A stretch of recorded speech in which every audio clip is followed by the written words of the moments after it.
Bora que bora, minha rapaziada, saudações tricolores. Vamos falar sobre essa coletiva de imprensa do nosso pavão, do Mário Bittencourt. O Mário Bittencourt falou nessa segunda-feira e explicou muita coisa que alguns torcedores tinham dúvida ainda. Eu já sabia da maioria delas, mas tem coisa que o torcedor fica na dúvida e a gente está aqui para explicar. Dessa vez o Mário Bittencourt, como nas outras, correu de algumas perguntas, só que assim, ele deixou outras coisas muito bem afirmadas. Então a gente tem que dar uma colher de chá para o Mário Bittencourt nessa última coletiva, porque ele afirmou bastante coisa.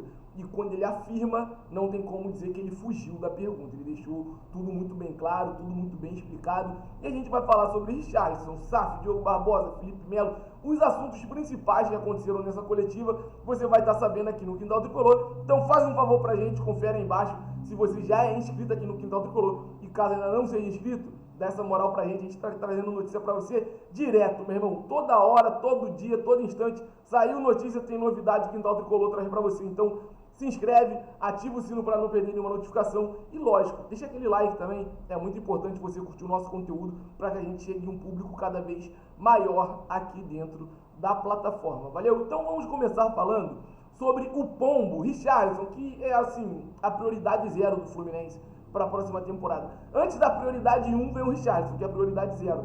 O Richarlison é prioridade para o Fluminense para a próxima temporada, pensando no Mundial de Clubes. Isso já ficou muito claro.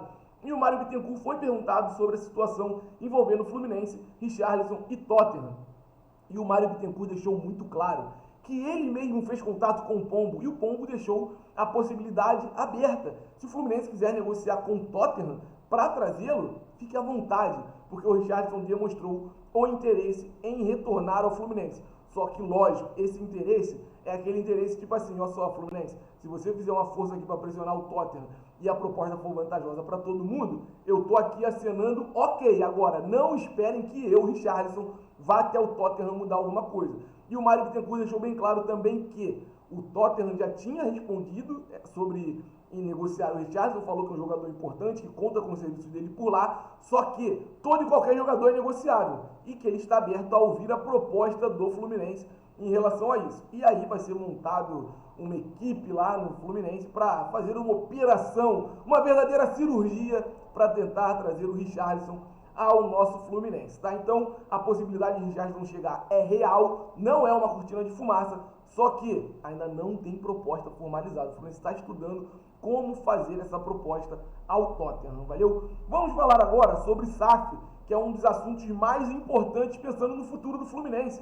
O Mário Bittencourt deixou claro, que não é a BTG quem vai dizer qual vai ser o modelo de SAF empregado. E assim, alguém tinha dúvida disso? A BTG é parceira do Fluminense para fazer o estudo, o levantamento e colocar o nome do Fluminense no mercado para buscar possíveis investidores. Mas o Mário deixou claro mais uma vez, quem vai dizer qual é o modelo empregado no Fluminense é o investidor. Se vai ser um modelo onde o Mário vai ser o CEO e vai continuar tendo controle do clube, ou se vai ser um modelo onde o Fluminense perde o controle. E aí, ele deixou claro também, existia sim a ideia de o Fluminense não perder o controle em momento nenhum das ações que acontecem com o dinheiro do investidor. Porém, esse assunto já foi tratado e hoje existe um entendimento que se chegar um potencial investidor querendo comprar mais de 50% e ele ter o controle em suas mãos, valeu, é jogo, é viável. Mas o Mário também deixou bem claro, tá, rapaziada, que ele se sente capacitado e pronto para ser o CEO de qualquer SAF que entrar no Fluminense hoje. E tem uma frase que ele usa que eu acho que é interessante da gente estar analisando, tá? Ele usou a seguinte frase: eu hoje, caso saia do Fluminense, entrego um Fluminense muito melhor ou um pouco melhor do que eu recebi.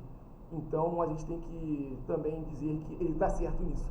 Ele entrega um Fluminense melhor do que ele recebeu e assim, melhor muita coisa. Ah, mas tá só pagando as dívidas em dia, pagando salário em dia. Irmão, o Fluminense não fazia isso há pouco tempo atrás.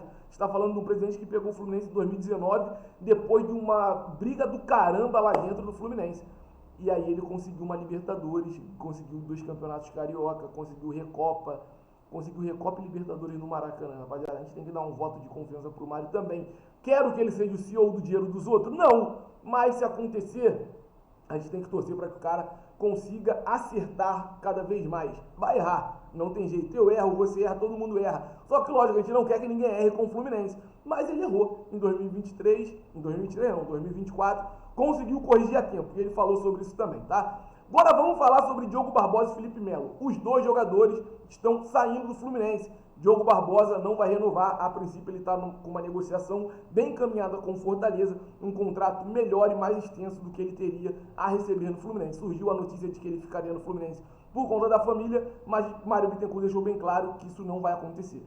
Felipe Melo, Mário Bittencourt agradeceu os trabalhos de Felipe Melo e deixou em aberto que caso no futuro ele queira trabalhar no Fluminense, algum cargo de direção, a porta está aberta, mas para jogar bola não dá mais. Felipe Melo, muito obrigado, você é foda, ajudou pra caralho o Fluminense, mas não dá mais para contar com os serviços do Felipe Melo, ficou bem claro durante esse ano de 2024, tá? John Kennedy, também foi dito sobre John Kennedy está indo para o Pachuca do México por empréstimo com opção de compra fixada em contrato, tá? Mano Menezes, o Mário Bittencourt deixou bem claro na coletiva, seguiremos com o Mano Menezes para 2025 e o tempo de contrato, 1 ano. O contrato do Mano Menezes foi renovado e vai até o final da próxima temporada. Sobre o planejamento e o investimento para a próxima temporada, tá? Mário Bittencourt deixou bem claro que o Mano Menezes já pontuou algumas situações e que a gente tem que levar em consideração que são importantes mesmo, tá? A gente falava muito sobre o número de gols do Fluminense no Campeonato Brasileiro, o número de finalização.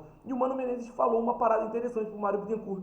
Ele falou, Mário Bittencourt, a gente só faz gol com o centroavante ou com o John Arias. Muito raramente aparece outro jogador. Tanto que, depois de John Arias, Cauã Elias e Germancano, a gente tem o Lima, e seguido do Lima tem o Lelê de novo, que é outro camisa 9, é outro jogador de área. E aí o Mano Menezes falou, cara, a gente tá mudando o perfil desse time, a gente tá mudando a forma de jogar. A gente precisa de atacantes, não propriamente um camisa 9, que busquem o gol, que busquem a finalização, que busquem querer fazer o gol. E eu acho que ele está certo, e a busca por atacante passa muito por isso, tá? Tanto de área quanto fora dela. A busca por atacantes do Fluminense para a próxima temporada vai passar por isso. E sobre o investimento, tá, rapaziada? Segundo o próprio Mário Bittencourt deixou bem claro, o investimento do Fluminense para 2025 tende a ser próximo ou um pouco maior do que o que foi investido em 2024. A gente estipula, fazendo uma conta de padaria aqui, que o Fluminense tenha gasto algo próximo de 60 a 70 milhões de reais em 2024 para a montagem do seu elenco. Tanto nas contratações de começo, quanto nas contratações no meio do ano, tá, rapaziada? Isso inclui também jogadores que chegaram por empréstimo, que o Fluminense pagou e tudo mais. Sendo assim, a gente imagina que o Fluminense vai montar um time com características bem próximas desse. Oportunidades de mercado que surgem e jogadores sul-americanos que têm um contrato tranquilo do Fluminense poder fazer a aquisição daqueles jogadores ali. Então a gente sabe que tem alguns nomes surgindo no mercado, o Fluminense está interessado em vários jogadores nesse momento, mas o investimento nesse momento, sem virar SAF, não vai ser tão alto ou vai ser pelo menos bem próximo do que aconteceu na última temporada. E sendo bem sincero, não tinha como a gente imaginar o contrário sem que o Fluminense vire SAF, tá, minha rapaziada? Então, esses foram os assuntos principais tratados por Mário Bittencourt. Espero que você tenha entendido tudo que a gente falou aqui. E se não entendeu, volta o vídeo, escuta de novo, que a gente vai deixar tudo muito bem explicado. Pô. Volta lá que você vai ver que a gente explicou tudo direitinho. Minha rapaziada, muito obrigado por ter ficado com a gente até o final do vídeo. Não esquece de se inscrever, curtir e compartilhar os conteúdos aqui do Quintal Tricolor. Obviamente, segue a gente nas outras redes sociais, que é @Quintal Tricolor, no Instagram e no TikTok. Também ativa o sino para não perder nenhuma notificação. Tamo junto, saudações tricolores e o céu é o limite para o Fluminense.